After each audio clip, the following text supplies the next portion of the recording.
Hi guys, I'm Kasha. Welcome to our coffee times to talk about horror. And today I have for you a very exciting book review. I'm here to talk to you about Witchcraft for Wayward Girls by Grady Hendrix, which is going to come out in January 2025. So this review is obviously going to be spoiler free. It's coffee time! If you've never seen one of my reviews before, normally I focus on the themes, on the writing style, on the type of horror that we get to see in the book, but I keep everything spoiler free because I want you guys to experience the book for yourselves. So let's get to it. First of all, I wanted to give a huge thanks to the publisher for sending me a PR box with the book because I was really excited for this release.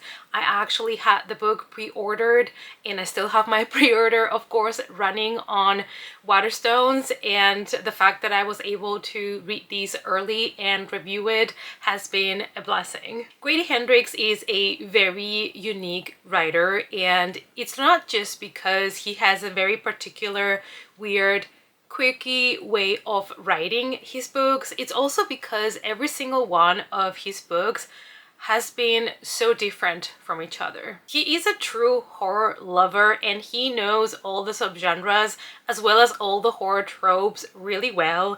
And if I'm being honest, this book might be his best work yet. This book is feminist, is witchy, and very unique. In this book, we follow wayward girls, which are loose girls, girls that families are ashamed of, to put it plainly, because they are underaged girls that have fallen pregnant.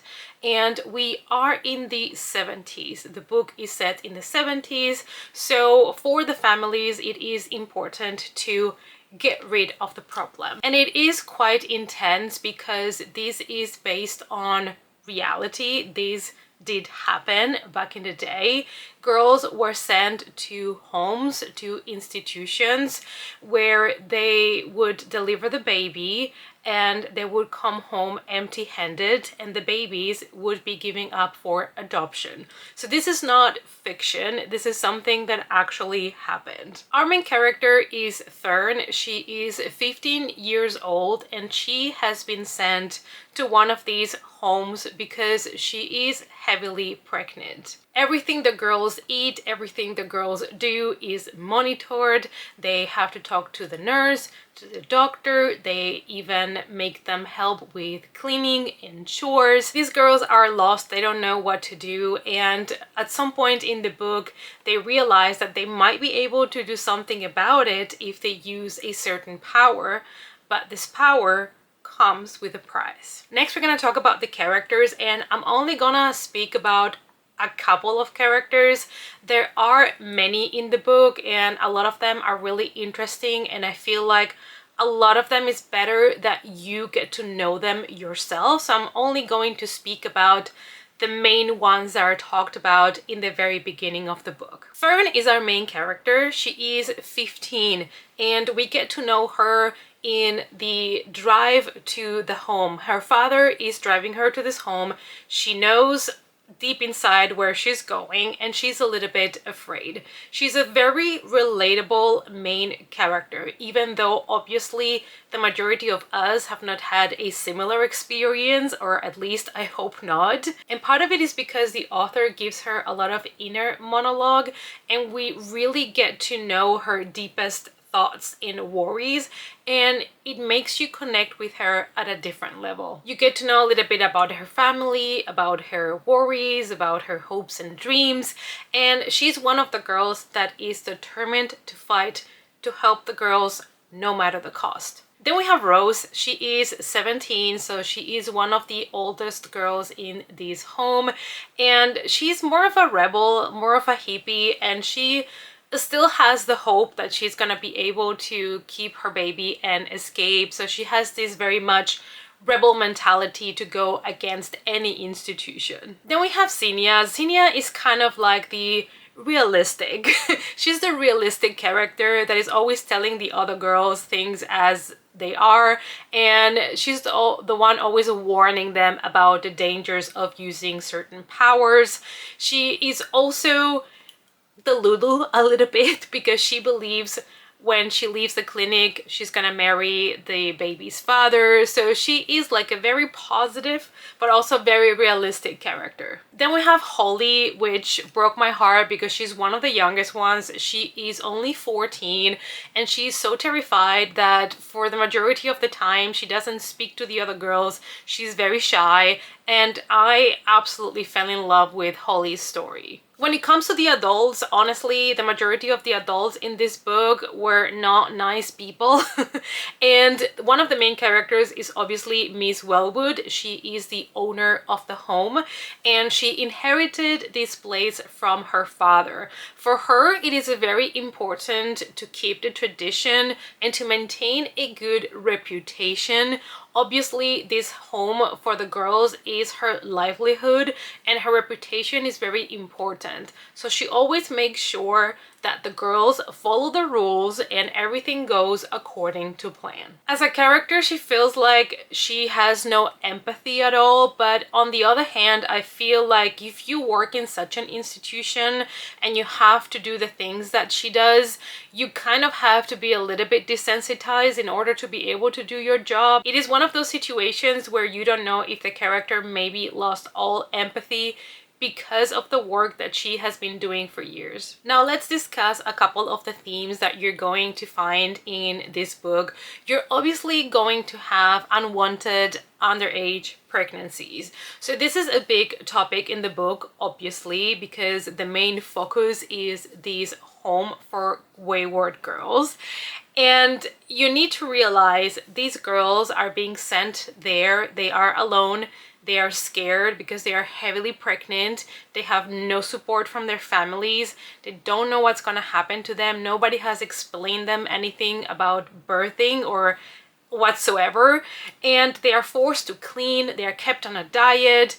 It is not a nice place to be. And on top of that, they expect them to deliver the baby and then drive back home empty-handed, leaving their babies behind. So the whole thing is quite traumatizing if you like stop to think about it for a second. There is a lot of commentary about, you know, the autonomy that women have over their bodies or don't have.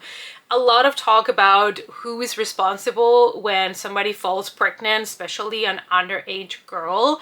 And the majority of the time, the whole blame is set on the girls, and the boys can keep living their lives as if nothing had ever happened, and that is nothing new. This is nothing new. Most of us have the luxury of live in countries and places where we do have control over our own bodies and where we get to decide what we do, but unfortunately there's still many places where this is not an option. And I really appreciate that Grady Hendrix is giving these girls a voice, because this is not something that happened in the 70s and then, you know, we got rid of it altogether. This is something that in some places still happens. The next theme is going to be obviously witchcraft, but the witchcraft in this book is quite unique from other witchcraft and books about witches that I have read before. Now, the witchcraft element only kicks in around 20% into the book, so do expect a fairly slow build up to that, which I didn't mind at all because I was so intrigued and so kind of mesmerized about these girls and getting to know them. So I was very much engaged and entertained, and I didn't mind that the beginning was a little bit slower. The witches in this book almost felt like gypsies in a way, the way that they are described, the way that they kind of operate, but you will get to discover that when you read the book. And I think that's very fitting, taking into consideration that this book is set in the 70s. So I thought that was a very smart choice. And what I will tell you as well as a last thing on the witchcraft is that there is a book for witches that contains spells, and I love that. I love myself a good witchcraft book. Something else that you can expect to see in this book is feminine rage.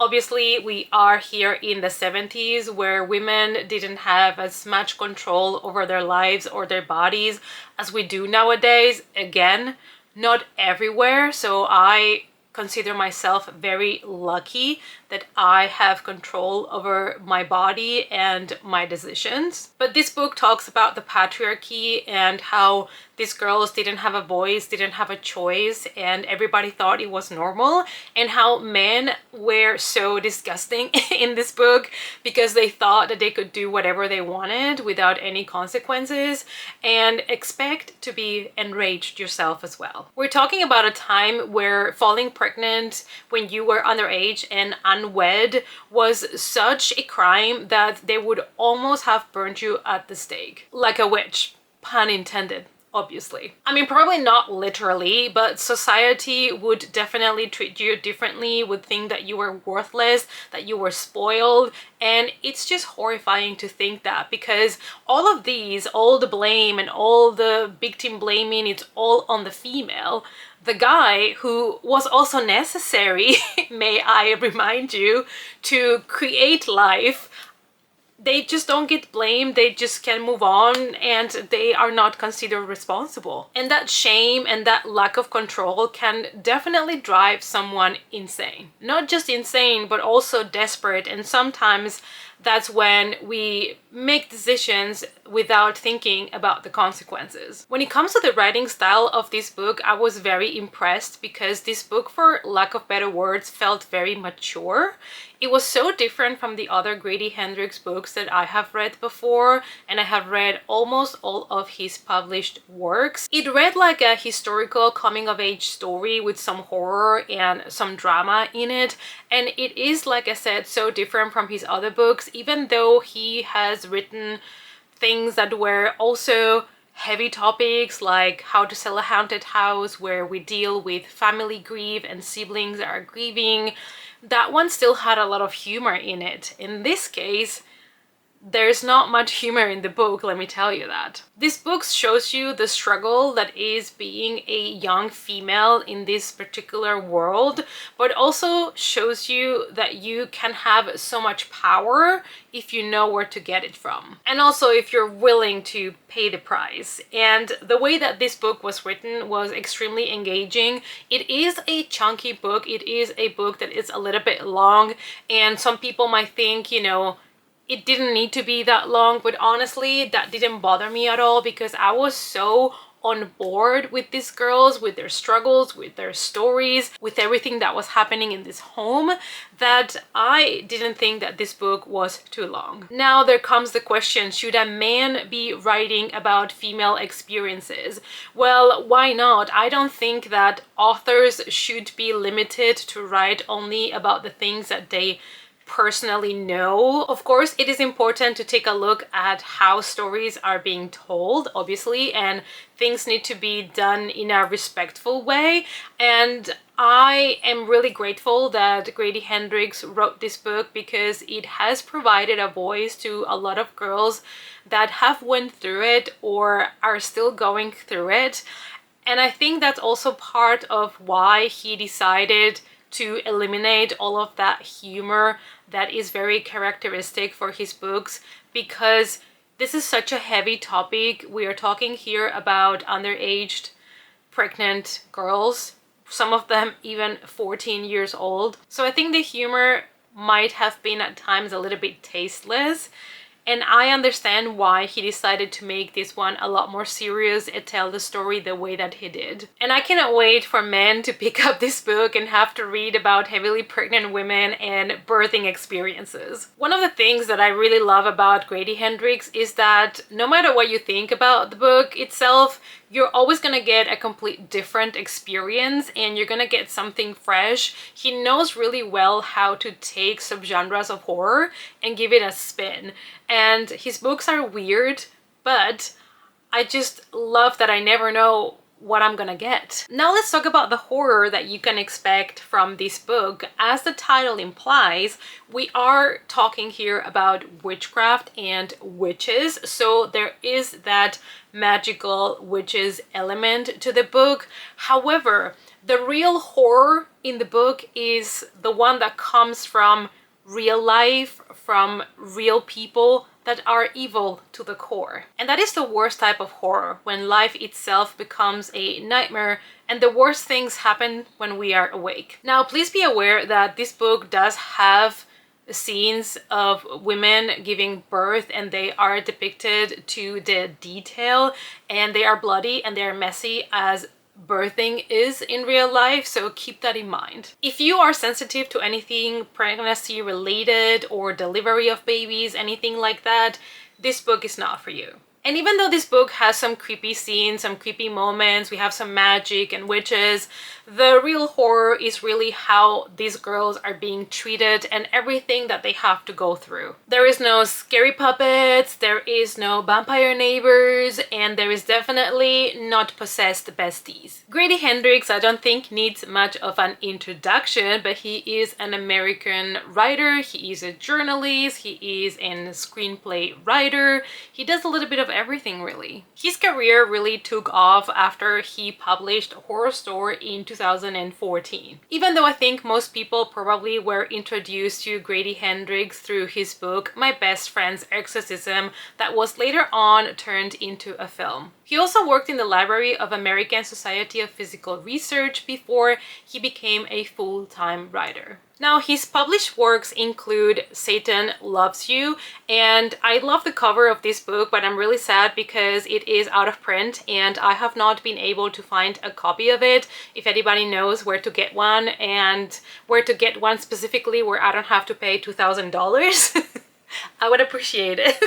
Because I would like to read this book, but I am unable to find it. I am hoping for a reprint at some point. Then we have Horror Store, and this one was translated to 14 different languages. And this is the most unique way to tell the story inside of a furniture Scandinavian store. Then he wrote My Best Friend's Exorcism, and this one is set in his hometown. Many of his novels are, and it is about a girl whose best friend becomes possessed. He also wrote Paperbacks from Hell, which is a non-fiction book that goes through all the old vintage horror paperbacks, and he won a Bram Stoker Award for that one, and I love that book. It is my Bible. He also wrote We Sold Our Souls, that follows a heavy metal band. The Southern Book Club's Guide to Slaying Vampires, another one that is based in his neighborhood, and this is about the typical, you know, desperate housewives, but with vampires.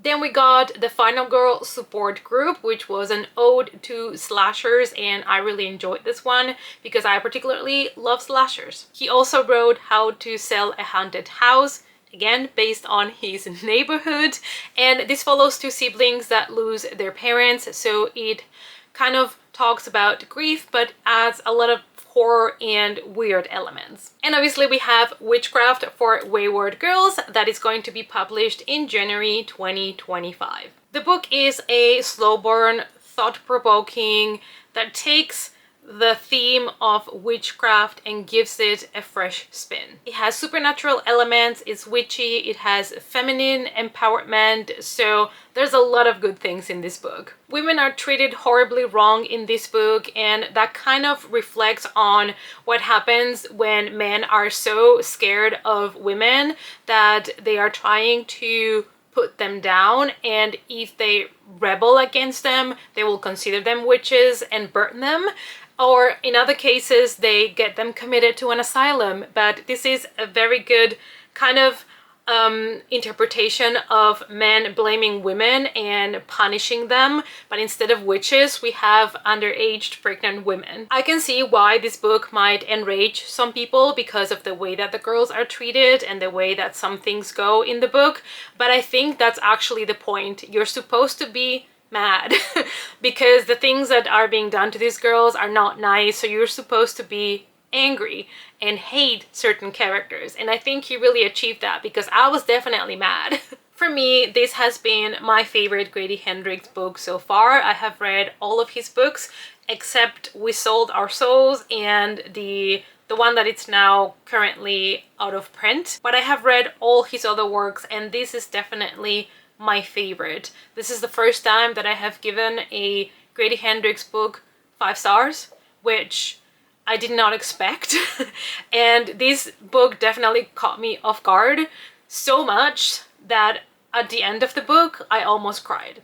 Like, what's going on? How in the world would I expect to pick up a Grady Hendrix book and almost cry? What's going on? What kind of like alternate universe am I in? So obviously I strongly recommend you to pick up this book. I loved it, adored it, and I cannot wait for this book to be published so everybody can just enjoy it. And I am so excited to hear everybody's thoughts. But I hope that you enjoyed this spoiler-free review and that you got a little bit of an idea what you can expect from this book, so you go into it with, you know, certain expectations. So I do hope that you enjoyed this review and that it was helpful. Let me know down below if you like Grady Hendrix, and if you do, which has been your favorite book by the author so far. If you want to support me or the channel, please consider joining my Patreon, and the link is down below in the description. Thank you guys, as always, so much for watching, and I hope to see you all in our next coffee time. Bye!